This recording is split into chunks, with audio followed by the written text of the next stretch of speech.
নিশ্চয়ই কোনো শয়তানি করতে চাইছি। খুব শয়তানের ঝড় তোমরা, আমাকে উল্টো পাল্টা বুদ্ধি দেবে এক্ষুনি। হ্যাঁ, আমি বুঝতে পেরেছি। দেখলে তো তুমি অকারণে রাঙা পেশি কষ্ট পাচ্ছিলে। চলো তো, কিছু বলতে না না না না, যেতে হবে না। পায়ে পড়ি তুমি যা, পায়ে পড়ি বাবা। বুদ্ধিটা দে যাও। হ্যাঁ, বুদ্ধিটা দে, তারপর যেটা খুশি যাও। হ্যাঁ, এক কাজ করো, তুমি তোমার বরকে সাজিয়ে গুজিয়ে বিয়ের আসনে নিয়ে গিয়ে বসাও, কেমন? বলে যা, আমার বরকে তো সাজিয়ে গুজিয়ে বিয়ে আসলে আমিই নিয়ে যাবো, তাতে কি হলো?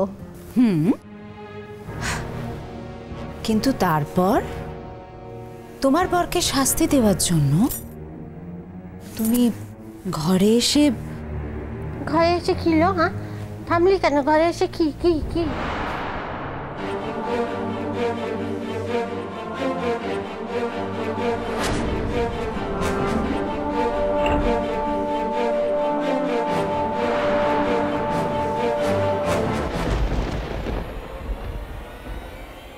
হ্যাঁ গো রাঙা পিসি,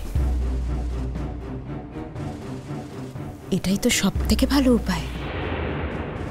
দেখো, তোমার বর দুজনের মধ্যে কাউকে একজনকে তো কাছে রেখে একজনকে তো দূরে সরিয়ে দেবেই।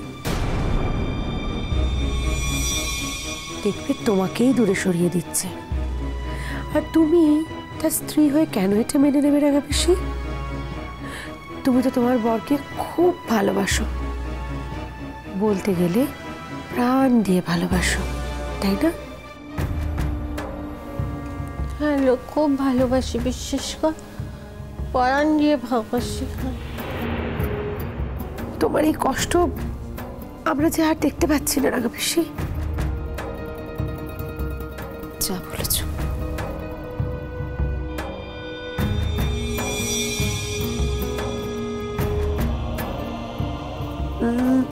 না না, কাঁদবে না তুমি। তোমায় বলেছি না তুমি হাসি খুশি থাকবে। তুমি যদি কাঁদো তাহলে তো বাড়ির সকলে জেনে যাবে রাঙা পিসি, কাউকে তো জানতে দেওয়া চলবে না। আমার কথা শোনো, তুমি একেবারে হাসি খুশি হয়ে তোমার বরকে সাজিয়ে গুজিয়ে নিয়ে বিয়ের আসরে বসাবে, কেমন? কেউ যেন কিচ্ছুটি বুঝতে না পারে। তুমি নিশ্চিন্তে থাকো রাঙা পিসি। তোমাকে শুধু আমাদের দুজনের কথা শুনতে হবে। হ্যাঁ হ্যাঁ, শুনবো বাপু, তোদের কথাই শুনবো। এখন দেখতেছি তোরাই আমাকে সব থেকে বেশি ভালোবাসিস। হ্যাঁ, আর হ্যাঁ, আগে থেকে কাউকে কিন্তু কিচ্ছু বুঝতে দেওয়া যাবে না, কেমন? তুমি কিন্তু হাসি খুশি থাকবে, মনে থাকে জানো। তুমি কিন্তু কাউকে এটা বুঝতে দেবে না যে তোমার কষ্ট হচ্ছে, কেমন? ঠিক আছে বাবু, কিন্তু করতে আমার বুক খারাপ পেটে যাচ্ছে।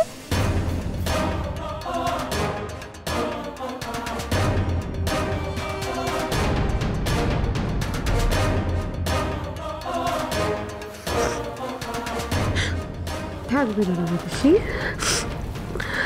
কাল থেকে আর তোমার কোনো কষ্ট থাকবে না। সব কষ্টে সমাপ্তি হয়ে যাবে কাল থেকে তোমার।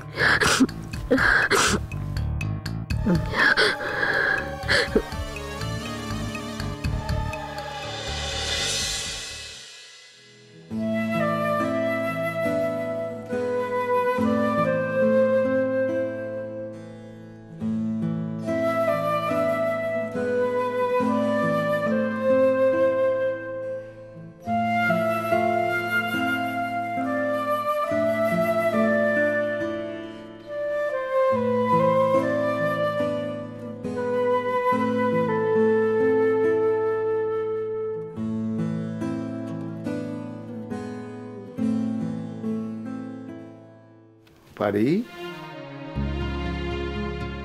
কেমন দেখতে লাগছে বলো তো আমায়? স্যার, তোমায় কি সুন্দর দেখতে লাগছে গো। হ্যাঁ, আমার সঙ্গে যেদিন বিয়ে হয়েছিল যেমন ধারা সুন্দর দেখতে লাগছিল, তোমাকে তেমন ধারা সুন্দর দেখতে লাগছে। যে দেখবে সেই তোমায়। হ্যাঁ, বলছি যে তার মানে তোমার ওই আর কি, কি জানো, হ্যাঁ মেঘমালার আজকে আমাকে খুব পছন্দ হবে, তাই না? সে তো তোমার আগে থেকেই পছন্দ করে বসে আছে। হ্যাঁ হ্যাঁ, সেটাও তো ঠিক, সেটাও ঠিক। ও স্যার, এসো তোমাকে আমি সাজিয়ে দিই, এসো এসো। আরো সাজবো আমি? বারে সাজবে নাকো বলো? হ্যাঁ সাজবে নাকো? আজকে তোমার বিয়ে বলে কথা, আজ তো তোমার সাজারই দিন। বসো, আমি তোমাকে সাজিয়ে দিচ্ছি। আচ্ছা পারি, ওই একটা কথা বলো তো, এই যে আমার যে বিয়ে হচ্ছে, মানে এই যে তুমি আমার বিয়ে দিচ্ছ, এতে কি তোমার মনে কষ্ট হচ্ছে? না গো স্যার, কোনো কষ্ট হচ্ছে না। কেন আমার নামে মিথ্যে কথা কইছো বাবু? আমি কি বলেছি আমার খুব কষ্ট হচ্ছে? তোমার বিয়ে হচ্ছে বলে আমার খুব কষ্ট হচ্ছে, আমি কি তোমাকে বলেছি? কেন আমার নামে মিথ্যে কথা কইছো? আরে তুমি এত রেগে যাচ্ছ কেন?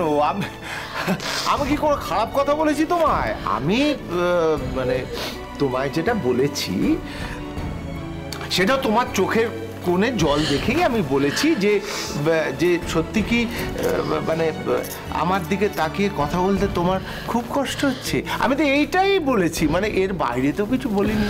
না না স্যার, তুমি মিথ্যে কথা কইছো, তুমি মিথ্যে কথা কইছো। আমার কোনো কষ্ট হচ্ছে না গো।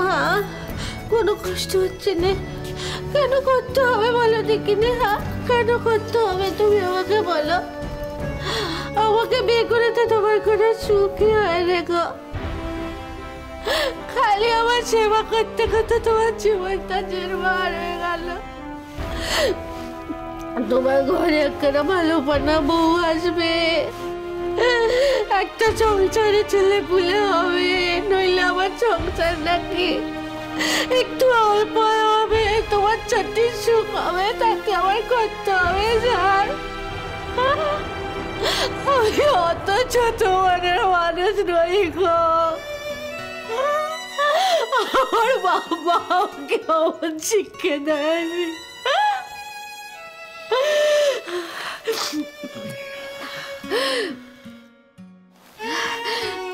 তোমাকে বলছিলাম না চোখে ব্যামো হয়েছে, চোখে ব্যামো